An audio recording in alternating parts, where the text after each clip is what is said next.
So the first piece is called Clash of Titans. You probably have seen me perform this one before, but not like this. So here it is.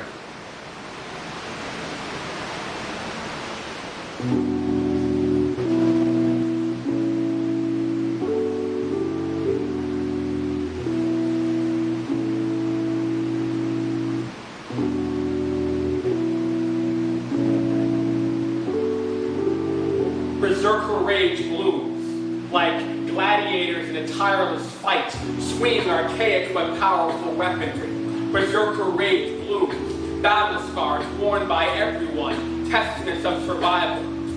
Everywhere and nowhere simultaneously, mighty men fall every day, susceptible to poisonous logic that's damning civilization. Warbirds, tactical drones, not the answer, laying waste to innocence. Civilian casualty on the uptick. For pointedly precise power plays, packed punches, fates decided with the immediacy of a swift gavel. Lock him away, lock him away. Straight jackets aren't enough to contain turbulent minds. As one-sided adjudicators think mental illness a myth, fare beaters jump turnstiles with reckless abandon. Inflation prices suffocate the impoverished. Vagabonds misplaced in a broken system. Citywide mayors crackdown for berserker rage still blooms.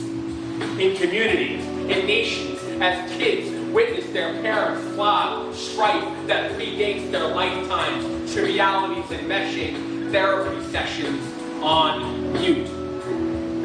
Poet as prophet, poet as philosopher, poet as ideological disperser, poet as pedagogue, poetry as lifeblood, poets as resistance fighters, poets as activists, poets as revolutionaries, poets as being held responsible for new ages, the solidification of axioms. Bandages come off. There are now no wounds. This next one is called These Poems.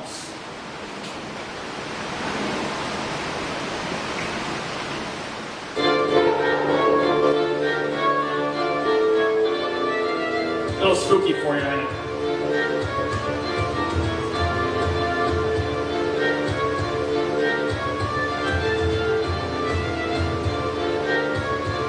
I've been writing these poems as they exit these cursed voiced lips. I don't give in to stoicism. I don't erect a facade to make an enduring facsimile of my identity, despite my inner torment and rebellion against the status quo. I sashay my vernacular to the unruly self-doubt that grips this nation, for I heed the clarion call call to pick up arms, utilizing wordplay as both weaponry and divine sorcery, conjured by a mage who's at the cusp of his prime.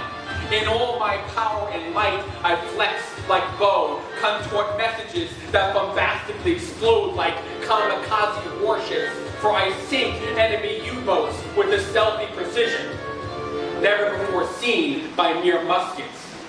You are shooting steep for sport while I am planning the next assassination of immorality that presently has its deathly hand choking the life out of this country. It gags without a reflex, for I subvert cacophony by crafting symphony, a million-person orchestral ensemble at my waking command, with the power to crack the hardened construction of a proposed dome. Don't wait by the phone, for this dial tone means the punishing collision of my lyricism has enveloped its intended target. I don't require fisticuffs to prove a point. I can de-escalate tensions by caressing hellfire before it reaches eternal damnation. Sanctions are in the process of being signed executively, but there's no signature that can bind the willfully ignorant to the free-spirited, ever-hungry iconoclast.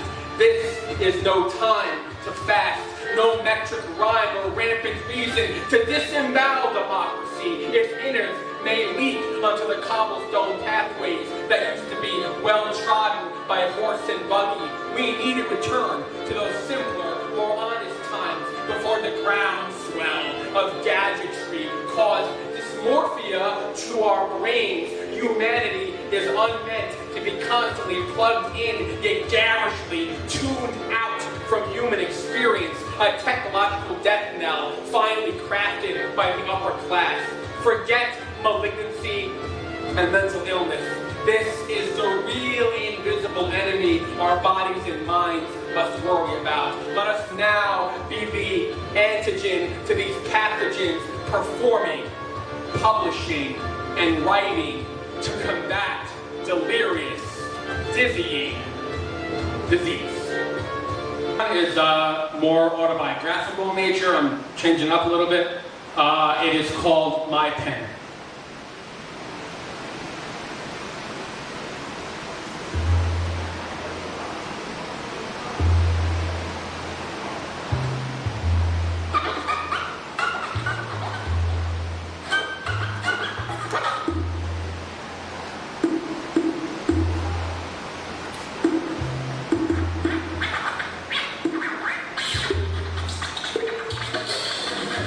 What defines my pen?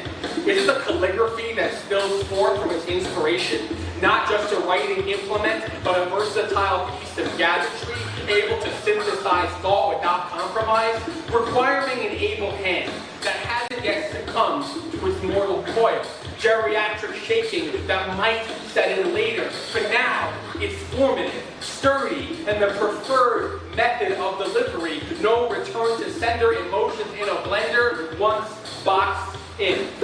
But when I emote, this able instrument allows me to render them with precision. Topics percolate with pronunciation. Palpable predictions penetrate minds, slathering the audience in nothing that's half-baked or overcooked. It sizzles on the plate, right for them to eat, nourishes the soul with furtive nutrients cultivated by a wordsmith.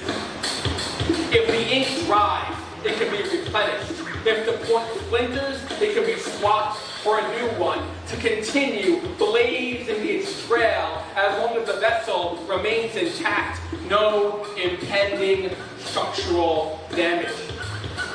My signature never strong-armed. My purpose is to be never meek, averting crisis through catharsis, crafting cautionary tales to share that translates to performances instantly arriving on the page. Memoirs of a promising sage. It's called Ravages of Time. It's actually a brand newer one.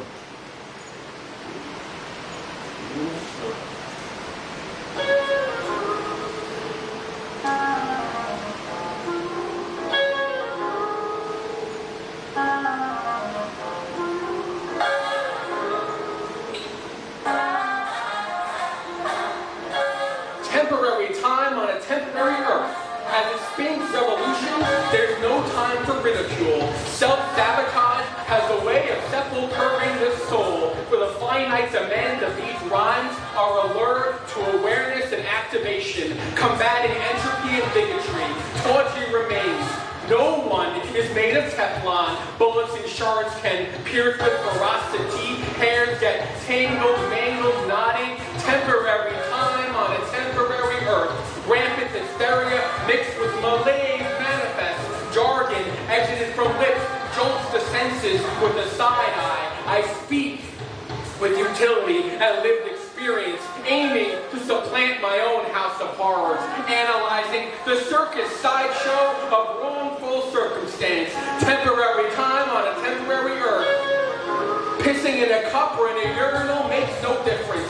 Toxins are still excreted, sweat glands in overdrive. Amid a nosedive, make sure to swan dive, so at least it's graceful, elegant even. This is a siren song of an elegy to all those bad habits that make me every day bitter. I cast you out, expelling you into the ether.